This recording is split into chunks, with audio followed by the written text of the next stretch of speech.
Some of us has sold apartment to invest. Some intern you see joined. So it's a mess, It's already different situation. She was broke, and when she wrote her first novel, it's 7 years she spent for that. And after that, all 12 publisher rejected her book. This role of hustler is missing so much. So they so focused on idea, on a product, so they don't think how they will make money.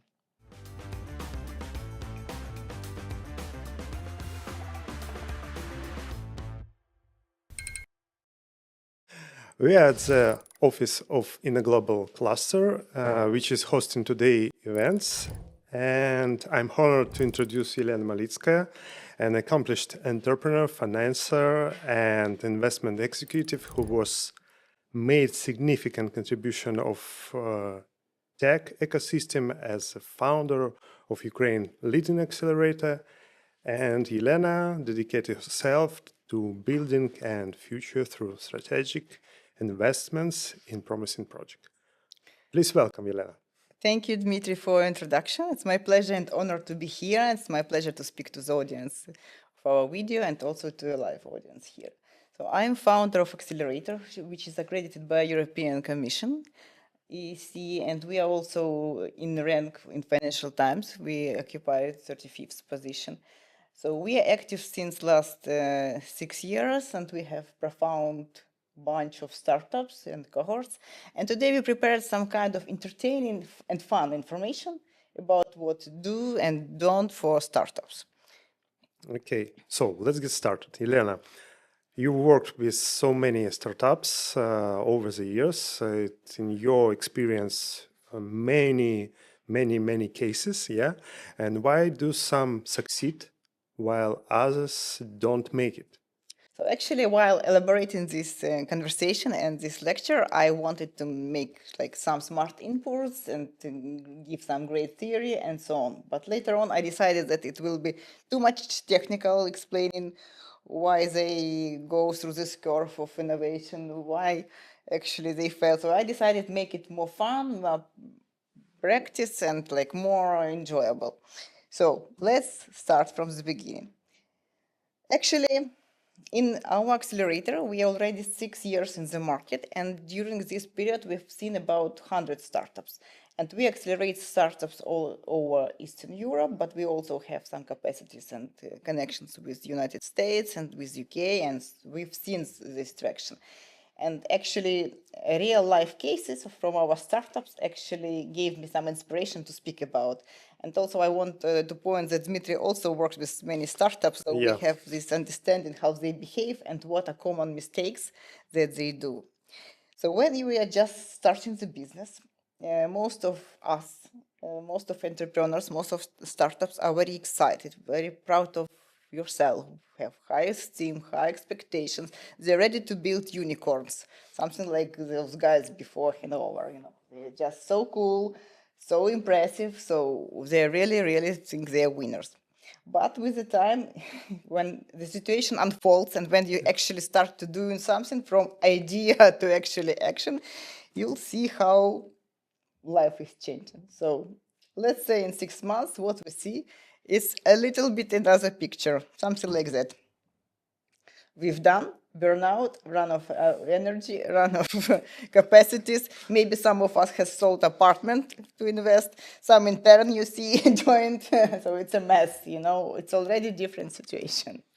And I think Dmitry have seen it so many times. Yeah, but sometimes, two times, we see that it can be more than 6 months because they realize that they don't have any resources after well they spent everything.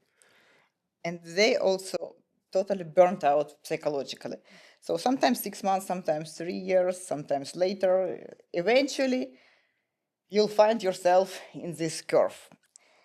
And we wanted to actually understand why it's happening. It was studied actually. It's not like we created something, but the journey of founders in startups was studied by many universities. That actually, when you start something, it's the graph called creating something great, anything great. So when you start something, you are in the top of your expectation. But when you try implement step by step, actually your idea, you'll see you face first difficulties, you go deeper and deeper, you understand the reality, and sooner or later, all of us potentially might feel this dark swamp of despair. Dark swamp of despair. Does it sound Despair. intense? Is it really that dramatic? Because for me, perhaps it's exaggeration. Actually, those who have run startups and who invested yourself, your emotions, your capacities might feel this many times, you know. And we'll see this story that actually, in many times, it's unavoidable. You know, when you face reality, your expectations and reality, you'll see that it's not like you expected. Sometimes your family and your maybe supporters can build this bridge that we see on the graph, and maybe you'll have smoother journey. But in reality, especially in this region, the reality hit even harder because there are macroeconomic, geopolitical, and so on many circumstances. So I think we'll all will speak about this tough situation when we might come up to despair. But the idea is that actually implemented steps by steps, there is way out of it. And let's expect that we will move out and get like to the winning point. Honestly, it reminds me trying when you something want to assemble without instruction, like furniture. And you, "Oh, okay, I'm Superman, I can go do everything," and you start out confident, but pretty soon you are lost, frustrated, and wondering if you will ever finish this. So yeah, this bridge is like instruction, and perhaps you have something for us. Exactly, it's very great comparison because what accelerators do, we have these accumulated numbers of mistakes, accumulated numbers of life hacks, hints, stories that help startups to have a smoother journey. And actually, why to participate in accelerator? Because you will come to such companies as ours, you come to such company as a company of Dmitry, who has experience with startup. And it creates this smoother journey because we've seen what is wrong and how we can avoid this difficult situation. And that's what we want to share. Just coming to the next slide. There are many famous stories, you know, how many attempts was done by famous founders before actually they got to success. And you can see here that it took about 6 years for the founders of Angry Bird games and 51 trial of 51 attempts to create a actually game, and they were burned out. They sold their possessions and they were ready to collapse until one of them sat down and wrote this one, this red angry bird. And then they found out, wow, it's such a character. So maybe we can do some kind of game with them. But let's be realistic. It took about 6 years or even more, and like more than 50 attempts. Who would survive this? Not everyone. It's like story about the famous author of Harry Potter. She was broke, and when she wrote her first novel, it's 7 years she spent for that. And after that, all 12 publisher rejected her book. That's really, you need to be, I don't know, mentally prepared for that. It's not Yeah, only so for resources of money, it's your mental health. so consistent, persuasive, and never stop. And also the story of Airbnb. So it's the track that actually all startups should be prepared to. But let's next actually to what the value of our conversation today. So today we want to actually point some do's and don'ts that coming from our experience. Most common mistakes. So, are there any life hacks or practical recommendation for entrepreneurs? There are. Okay, There are something that we keep telling. Oh, So we will start from famous mistakes, you know, of startups. Many startups, they come from great idea and they start develop their startups like a spherical horse in vacuum. So without any correspondence to the real life, to market. And we always insist that you shouldn't develop your product by yourself. You should always test your hypothesis and speak with the market and get their reaction on every step. Seems to be obvious, especially when you do startups, but we've seen maybe dozens of startups who keep investing hundreds of thousand euros or sometimes even half of million euros in the product, but they do not work with the market. So they sometimes create a useless product that could be easily substituted, for instance, with a chat in Viber or any other kind of simple tool. We've seen startups that had invested about 500,000 in application for marathons for runners, but actually the same functional you can do with a simple Viber chat, to gather them and so on. So you need, before investing yourself, your energy and especially money, especially like investment, to understand whether there is some idea, whether there is practical implication, where there is future for your product or not. It seems so obvious, but in our cohorts, when we have like 15 startups, maybe 5 of them will be just like in their cosmic dreams, so they don't listen. They just have the greatest ever functional. Yeah, for me, it's one of the important things for any new entrepreneur to go out of the building in real world, and in other words, it's you when testing with your real customers and ask him, is it good? Is it right for you? And I remember one book, Test Mom, when the like I don't think it's stupid, but it's like the most common question. Do you like my idea or product? And of course, if your mama tell you, yes, of course, yes, because she don't want to hurt you, she loves you. And the same with customers. 99% of customers want to be polite, and but not to be honest. And it can be mistake. So you need to ask right questions. Absolutely. Don't listen to what people say, just watch what they do, and it might be very different. So they try to be supportive. They will say, yes, I will use it, but they never use it. Yeah. That's what comes. So always observe your real customers, whether it's B2B or B2C or whatever, but you need to understand and to get their reaction on your product before you actually invest it yourself, your resources and everything. You need to get it in the beginning. So don't do it perfectly without communication. Just do speak to your customer. If the reaction is bad, like think about pivoting, think how to change, and go again speak with your customer. Constantly get reaction from the customer. It's one of the hints, right? And actually, it's not only product, but also business model. You need to understand what you're doing, how you're doing money. It's not like something will evolve eventually when it's done, when it's perfect. I mean, you need understand from the beginning. It might be a mess, but you need to clearly understand how you're making money. Again, this is very true for startups because real life business in real sector, they more or less understand. But startups, they usually create some kind of unusual idea and they think that it might fit somewhere. It will evolve eventually. No. You should have clear understanding of validated business model. Yeah, and this means checking if your idea can actually work in real world and people would pay for that. It's not like your dreams. You need to check, is it real opportunity to monetize your business and your startup? Yeah.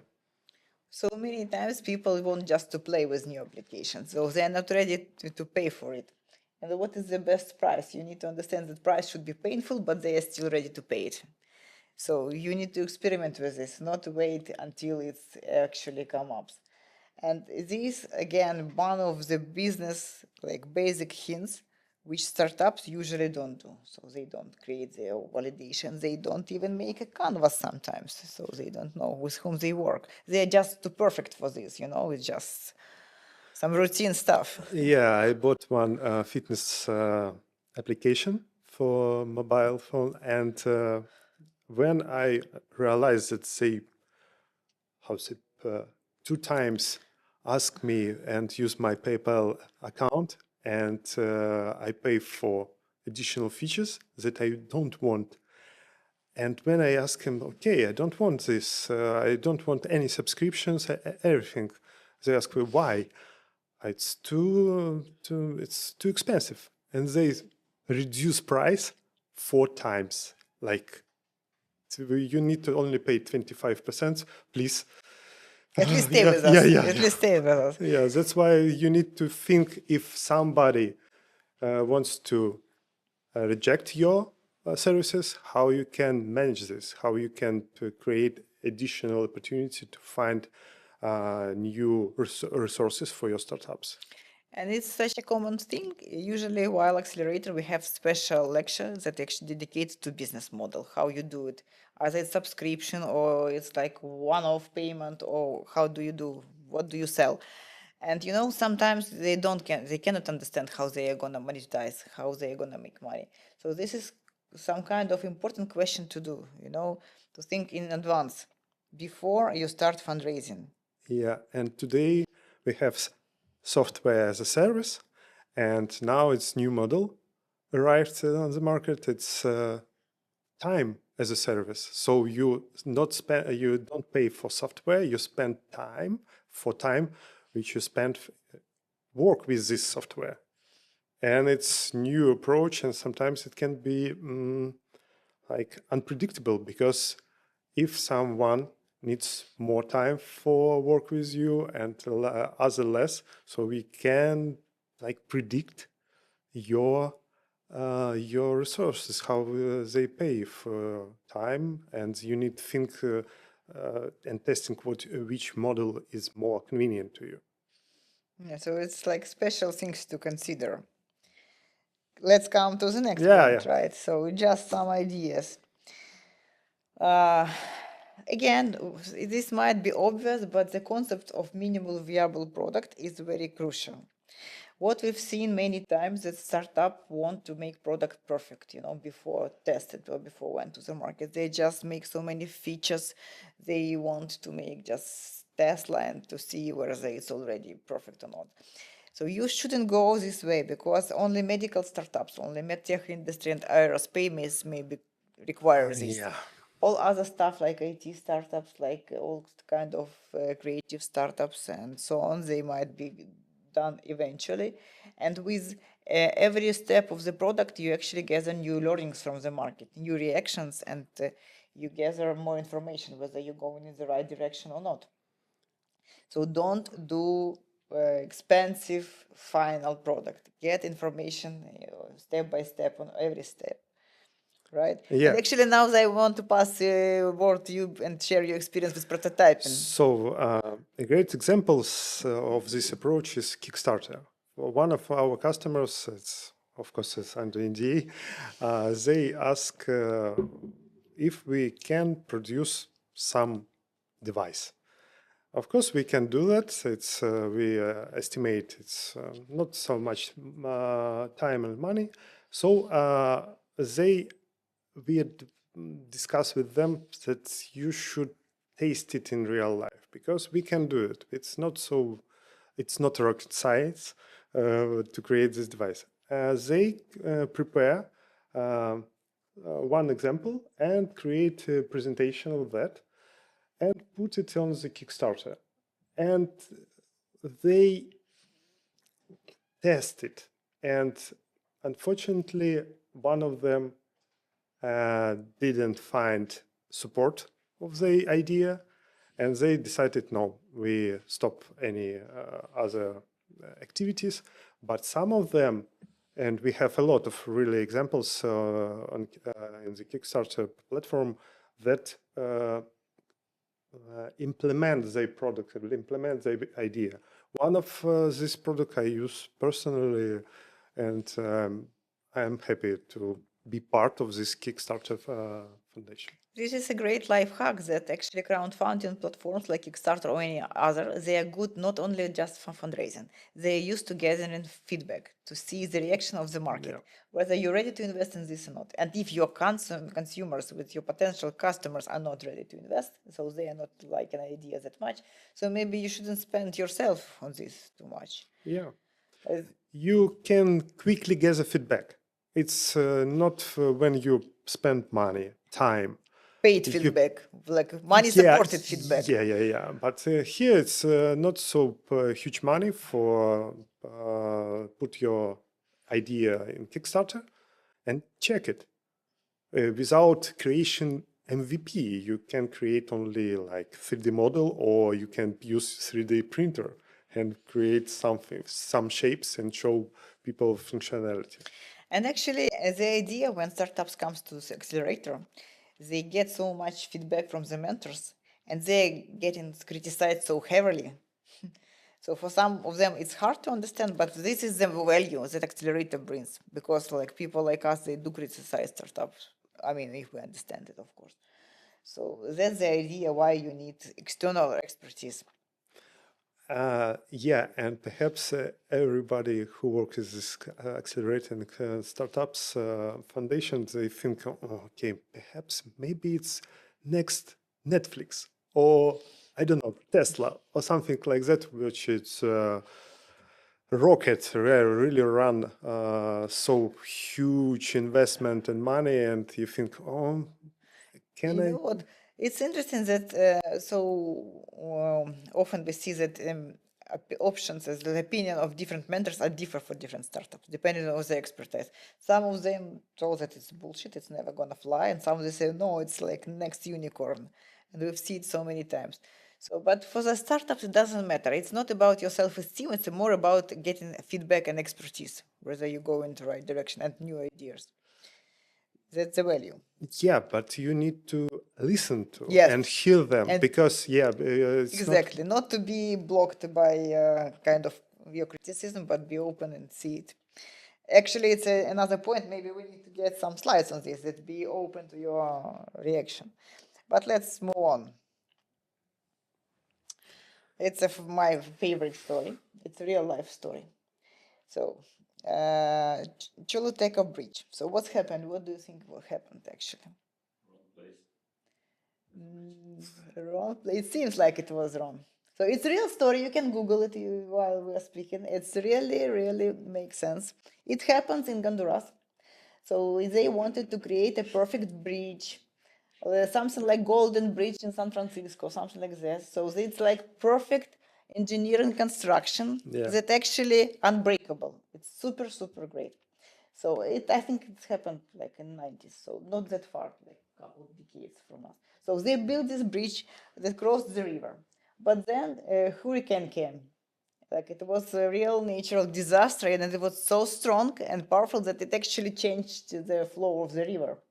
It moved the river basically. But bridge is so perfect that you see it's undamaged, but it's useless.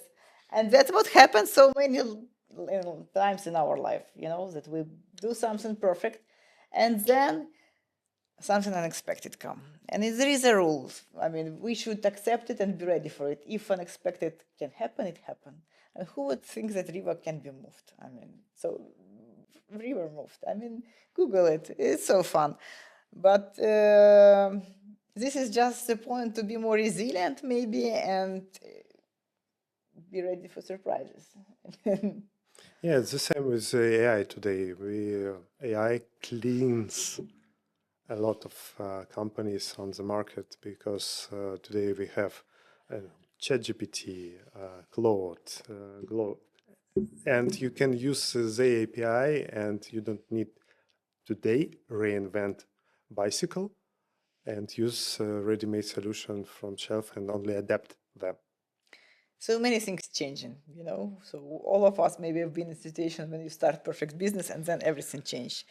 And startup landscape is changing all over Europe and in States because of new technology. And you've invested yourself in startup for like last 3, 4, 5 years, and then you see AI coming, and it's actually cleaning up the market.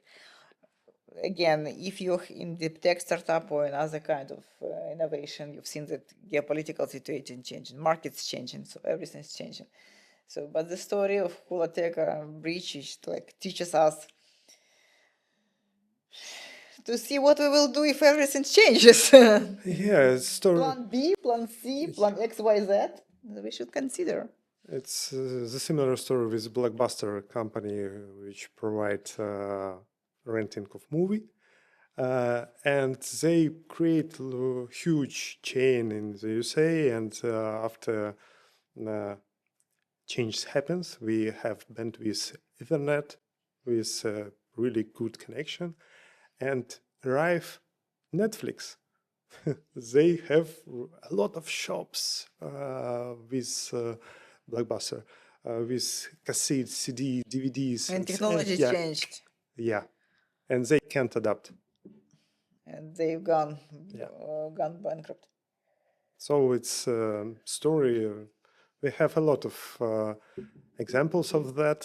So think, be, how to say, prepare for any changes. But of course, you can't predict everything in your life, but some kinds of. So unfortunately, we live in an unstable world. So you never know, never know. Coming back to our favorite guys. Next life hack. I think all of you who are doing corporate job or just simple business, anyone have seen it. When you have team, you have sometimes very strange division of the roles. In the beginning, you believe that everyone will give yourself and work passionately and the same in the business, and then you've seen that actually one is disappearing, telling that I will be always supporting you, like arrives in the beginning and shops in the end. One is cannot understand actually what's happening at all, so where we are. One is don't bother himself with involving too much and putting energy in product, and there is someone who actually makes 99% of the work.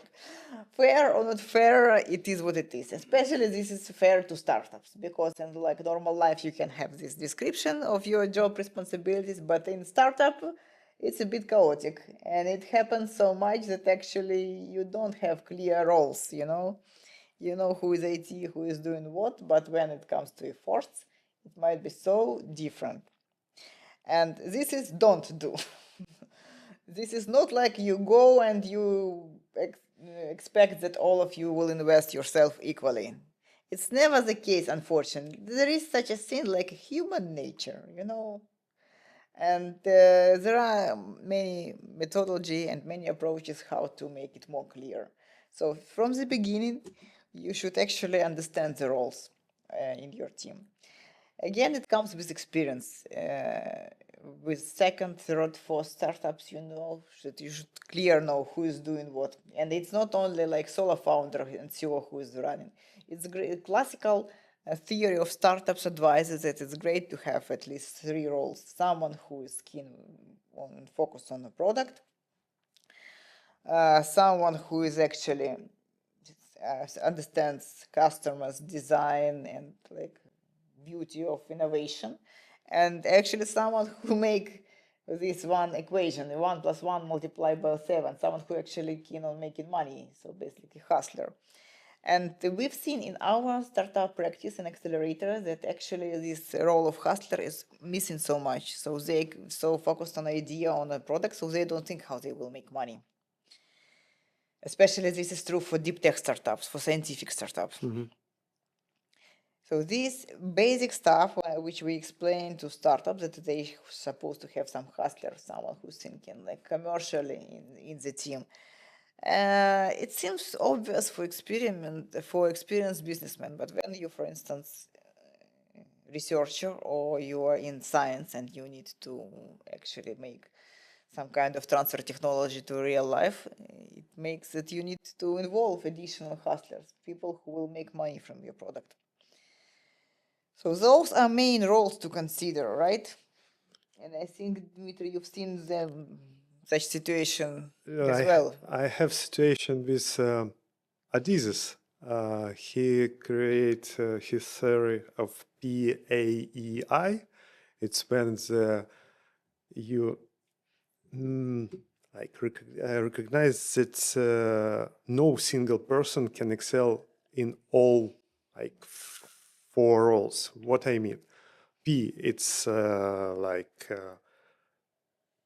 process, result driven, but one of the founders might be not good in visionary, like E, entrepreneur, and but struggle with administration, A, because you need to put in right order and put on the right shelves the documentation, and of team integration, I.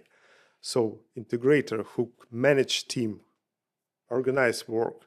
So it's necessary to complement team with different roles, different mentality, because I'm not really administrator. So absolutely, there are different approaches, but the idea is there is a formula, or there are formulas for a perfect team. Different approaches, but there are formulas. It's not like chaotically people goes and put in the right places and behave properly. No, our human nature creates some mess.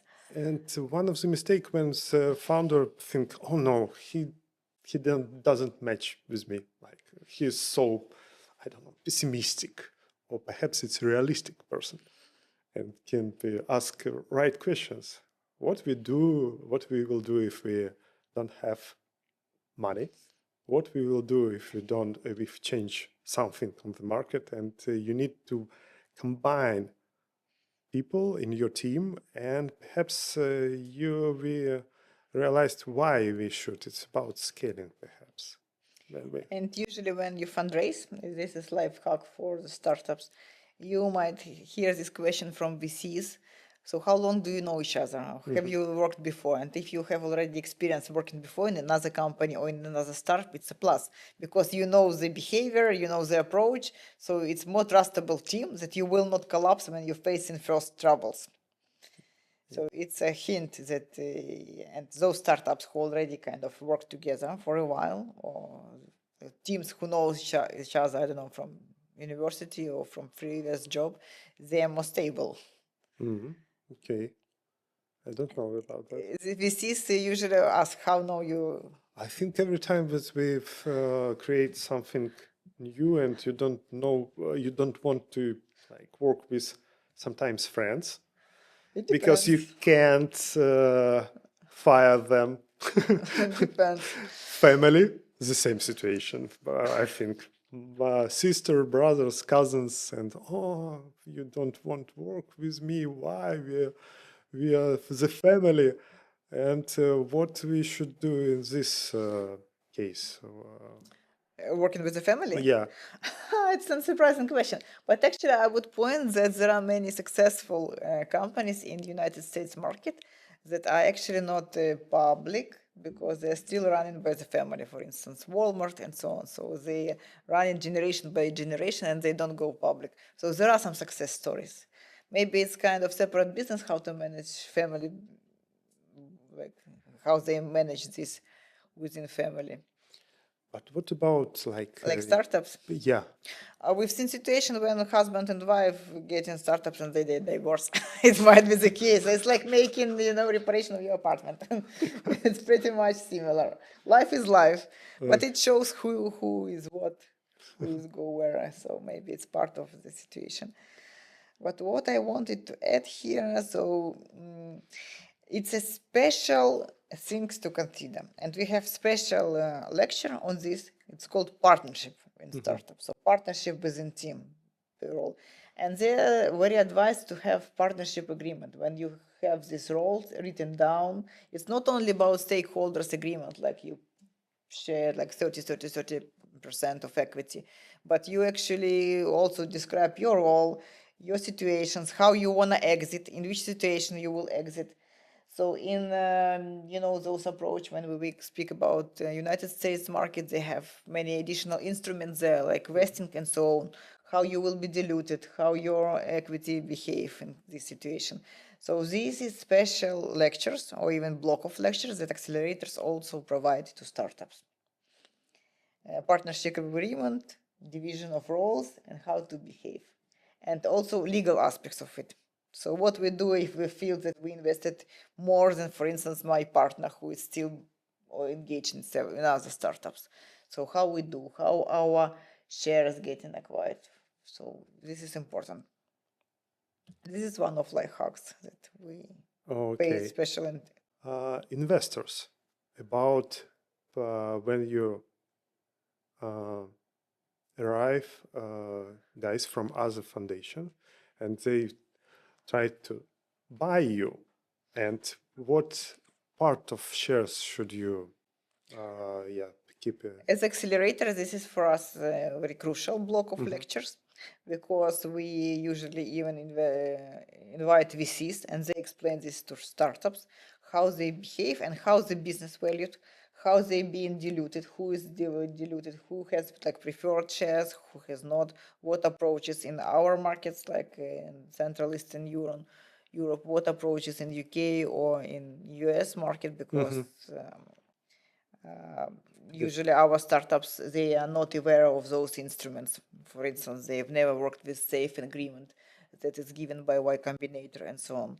So we try to invite speakers who can explain to startups, at least they are more or less aware that there are such instruments. And what about in the intellectual property when you, for example, use outsourced companies? Yes. And in this situation, you need to sign, how to say, good contract, good MSA, where you should write everything that they can't use your ideas. It's a very great question. It's very painful for many startups.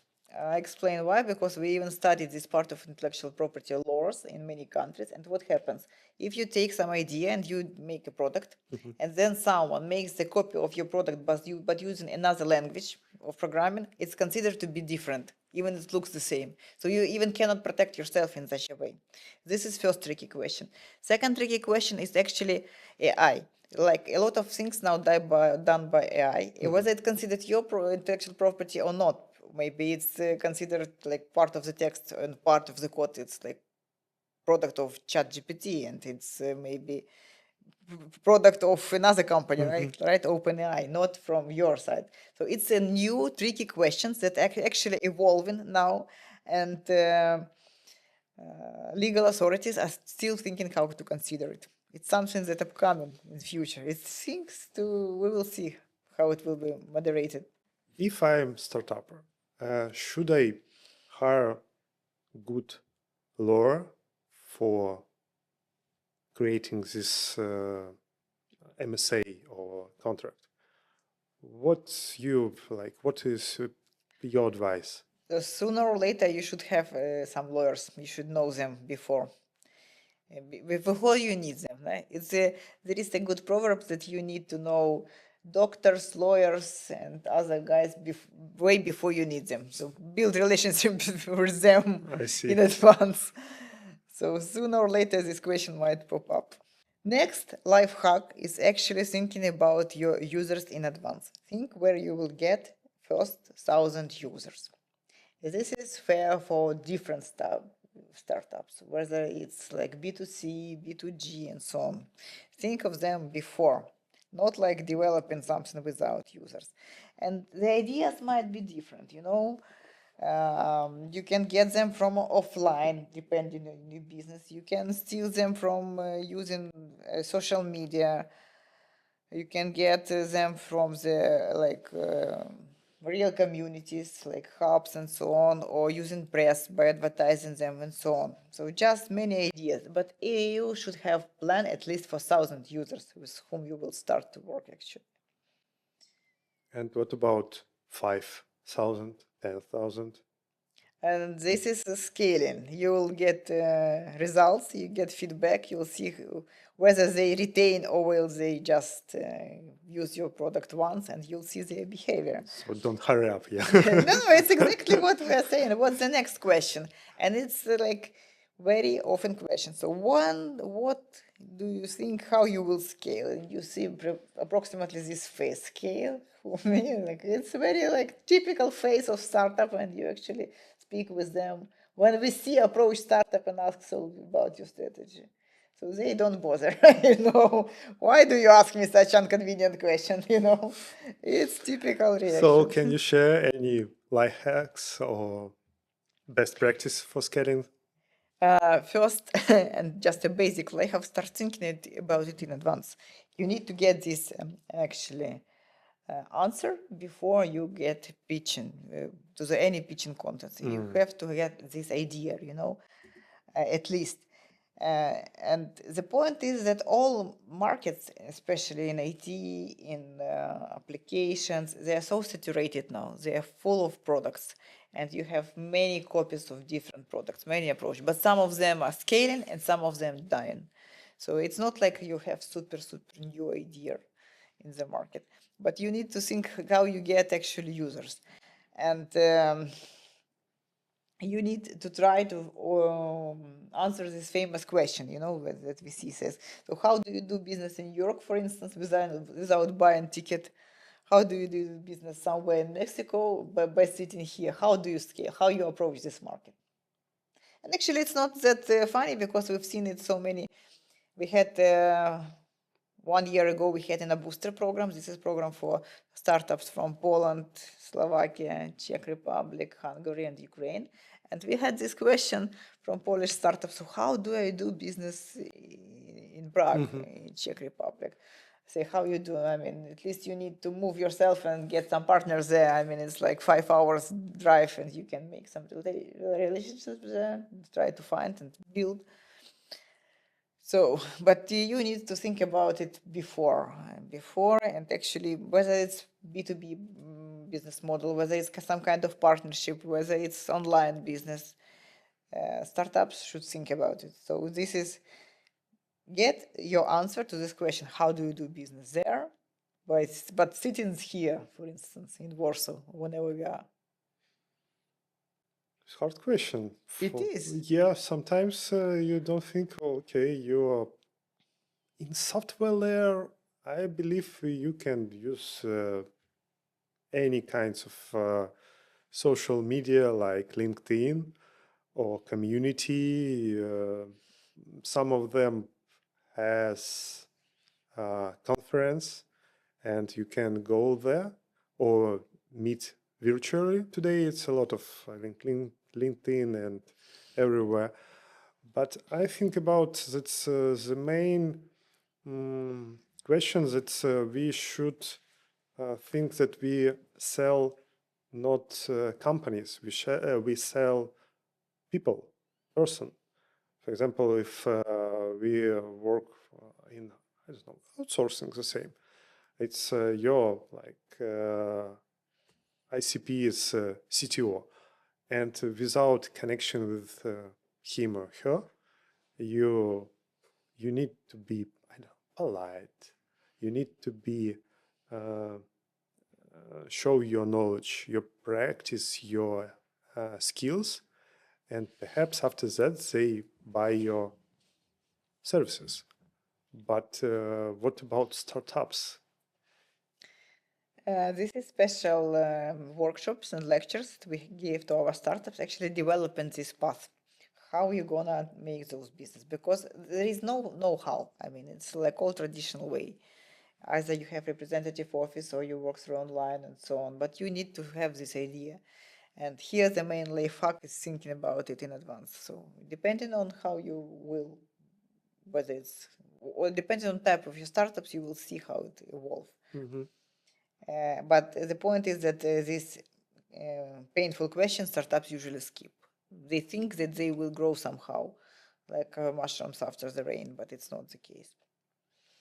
So in this case, your classmates who go to, I don't know, you say UK, and you can connect Physical with them. representation, local partners, B2B partners, local hubs like Unity Hub, for instance. Actually, this is something that helps foreign startups to scale, right? So any kind of instruments might be the way.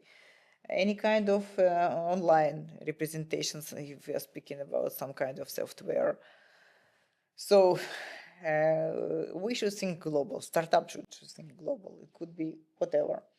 We are making some business in Brussels now as accelerator from Eastern Europe, and it helps. So I believe startups should have this. So you can teach new We, entrepreneur? No? we don't give questions, we don't give answers. We pose them right questions. Okay. So you show the way. We show the way, and they find the way. We train them to think in such reactions, so they are ready for VCs and for the next step. But how they decide to do it, it's their approach. It's not like a school with clear answers. We just need. So you don't have this pill, like okay. No, we don't. I mean, blue or red, it change. No. No, unfortunately, it's still their decision. No, life not easy. No, there is no simple answers, and they usually are smarter because they understand their business model and their business better than we do. We need just to give them some kind of road, some kind of direction.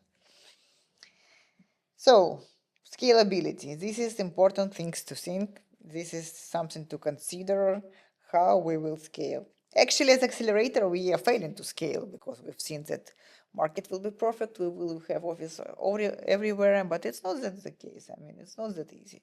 So the same with startups. So we also face as a business with the same troubles. Then, time to scale. These traditional but very important questions. When you are scaling too early, you just basically burn money. When you are scaling too slow, you are not making money. And we've seen such situation just recently. We had startups from Luxembourg, and they needed to scale at least to French-speaking countries like France, Belgium, and so on. And they ask why we are so comfortable here. But your market is like several 100,000 people. Why do you don't work in larger market? So they're thinking not like a startup who is ready to scale, but they're thinking like a small business. And it happens as well. So maybe they are comfortable in making some cash flows. They're already positive, but they don't think how to enlarge it, how to actually conquer the market. So 4 points that we need just to keep in mind: the timing for scaling, when we should scale, strong cash flows that we already should be positive and maintain yourself with scaling, ready product, whether it's ID or it's deep tech. You should be ready with a team who ready to scale. It's impossible when there is one founder who is leading. So it should be some people who already can get your responsibilities, and you should be ready to delegate as a team. And actually, when you already achieved previous goals in your startup, so there are some points to think whether it's time to scale. So we need to prepare for next questions. We prepare with the team for scaling. I believe we need to think about different languages. You've mentioned French, and of course, for English people, English-speaking people, it's not how to say usable as is the software, for example. And what about team? It's at least how many people should work at startup when you think about scale or it's again not about number, it's about roles, whether it's covered or not. But I just wanted to add one funny question. So recently it happened in Brussels in our conference with EEC, with European Accelerator, when it shows that how is the mindset for European startups sometimes is different from, for instance, Eastern European or, I don't know, maybe American.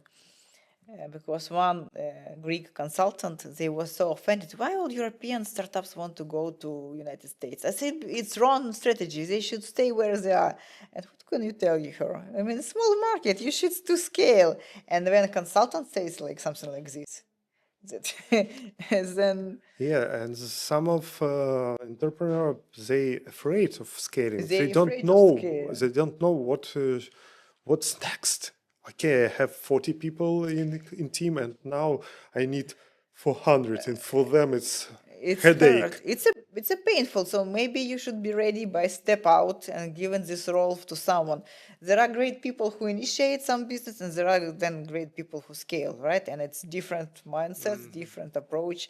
Those who are ready to scale, they can create those business processes, but they cannot come up with new idea. So it's different people and it's normal, and we've seen this so many, right?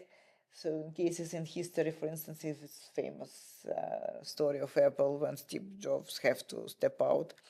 So it is what it is. I mean, but you should be thinking about scaling. And when Greek startups think that they're so cool that the Greek market is enough, it's hard to perceive it as a startup. You know, they're cool where they are, and we've seen such. They're covering their, I don't know, like 20 million people, and it's enough. So why VC should invest in it if you're not thinking about making your product global?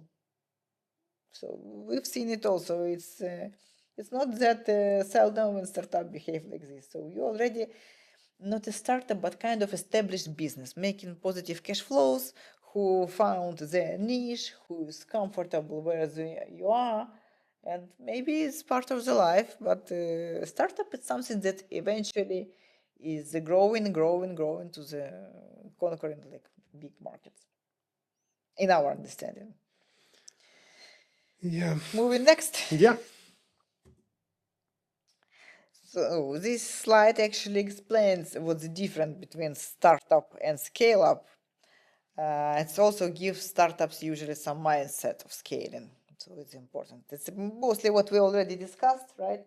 What you should think. What about exponential growth? And this is important point. So exponential growth, it's like growing steadily up and conquering more markets, and in comparison with Greek startup who is stable where they are. It's interesting thought about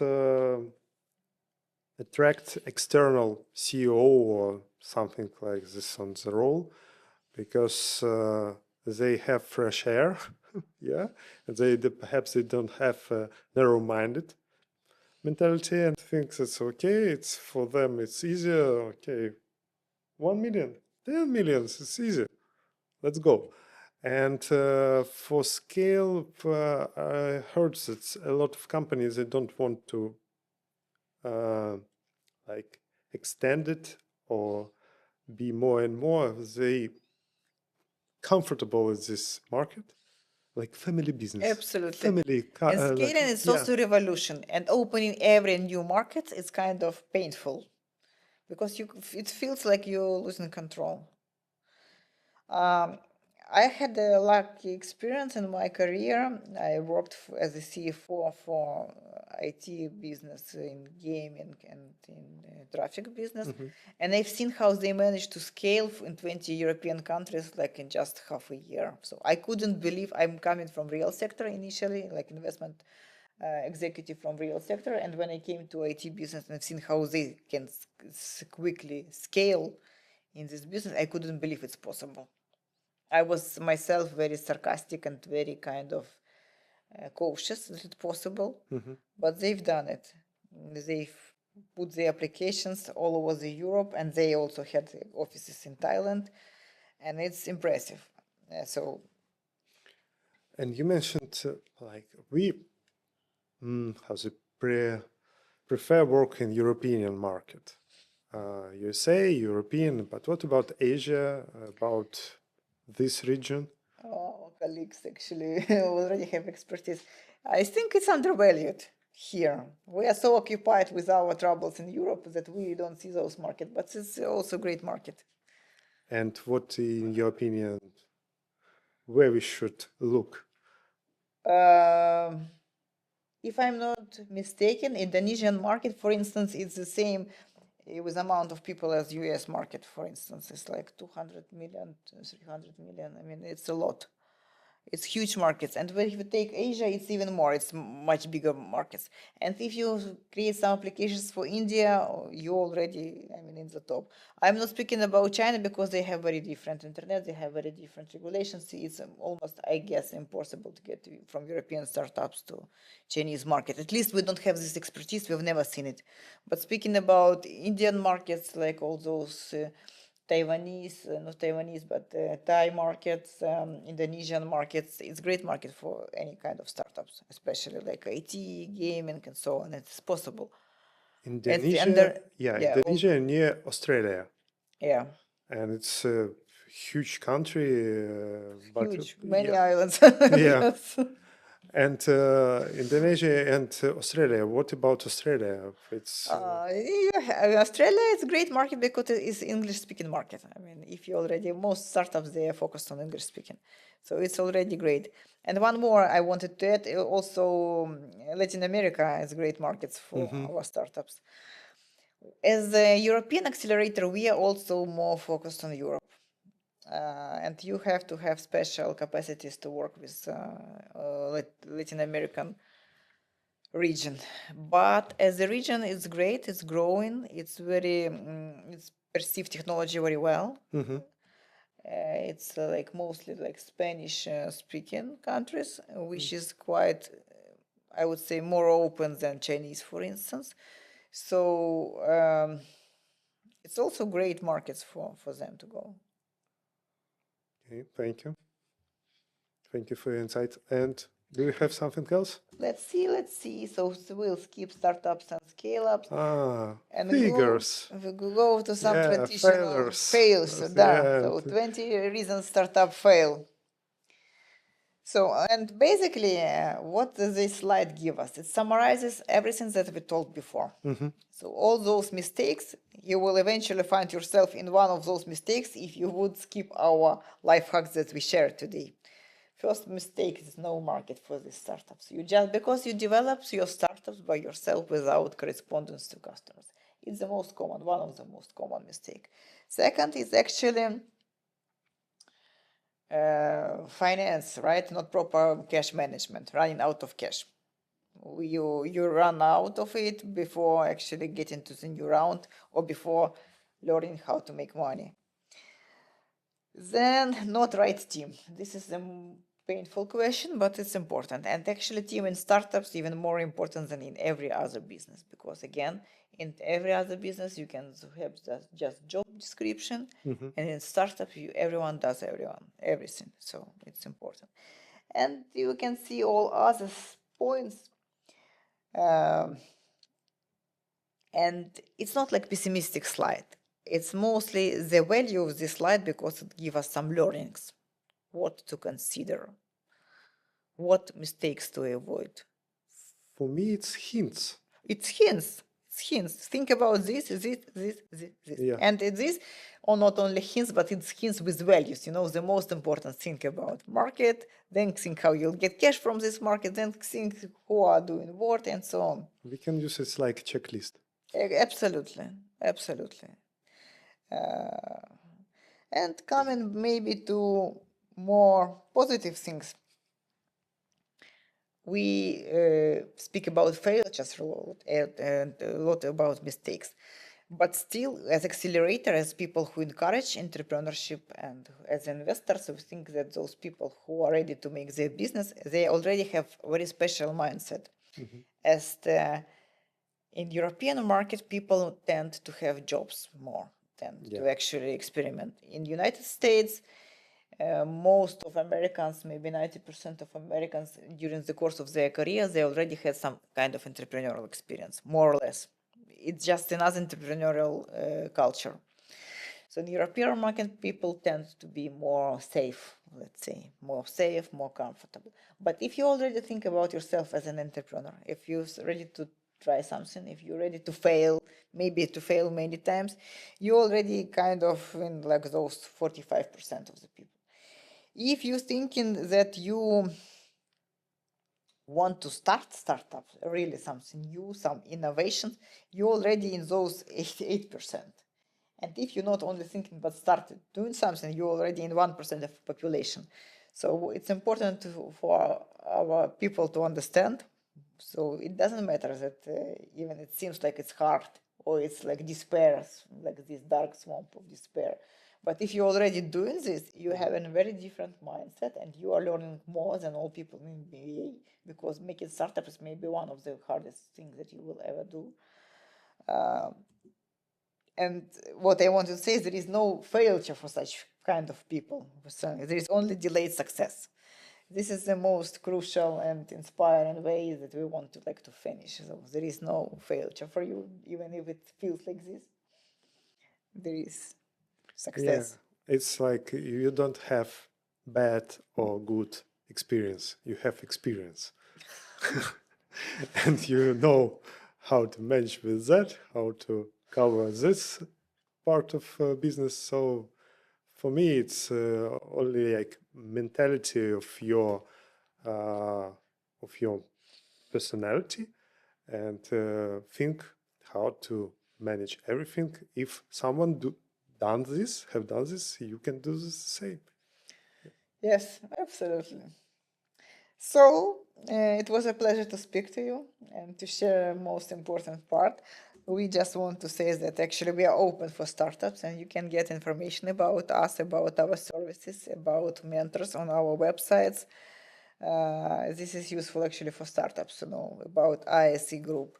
So speaking about ourselves again, we are accredited accelerator. We work with European Innovation Council and we are their service provider. And we already had in our startups portfolio from Belgium, Germany, Ireland, Greece, our favorite Greece, and also had some innovation and acceleration programs for Eastern Europe.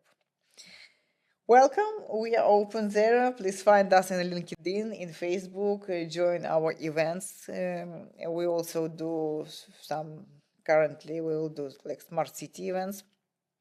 We are open for any kind of collaboration. Welcome. Irina, thank you for your time. It was a pleasure to talk with you today, and thank you. Thank you.